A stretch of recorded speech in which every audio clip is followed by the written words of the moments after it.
Bir də Xızıda tramvay olması ilə bağlı bir mif var. Əslində Xızıda heç vaxt tramvay olmayıb, amma bu mifin maraqlı bir hekayəsi var. Bakıda vaxtilə Dağlı Muğbil adlı çox hörmətli bir adam yaşayırdı. İkinci Dünya müharibəsinin veteranı idi. Sözünü hamı dinləyirdi. Məhəllədə ona Dağlıların Lenini deyirdilər. Bir gün Muğbil Bakının sayılıb seçilən adamları ilə Çınar restoranında qonaqlıqda oturur və birdən deyir: "Xızıda tramvay var. Özüm görmüşəm."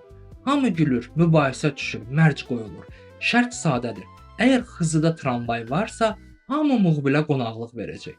Gecə Muğbil tramvay parkına gedir. Pulunu verir və istifadəyə yararsız olan bir tramvayı götürüb Xızının düz girişində qoydu. Səhər hamı Xızıya çatanda gördükləri mənzərə hamını şoka salır. Rayonun girişində tramvay. Biri mərci pozmaq istəyir, deyir: "Axı bu tramvay getmir."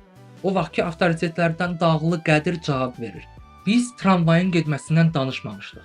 Xızıda olmasından danışmışdıq və beləcə Xızıda heç vaxt tramvay olmayan bir şəhər xalq arasında tramvaylı rayona çevrilir."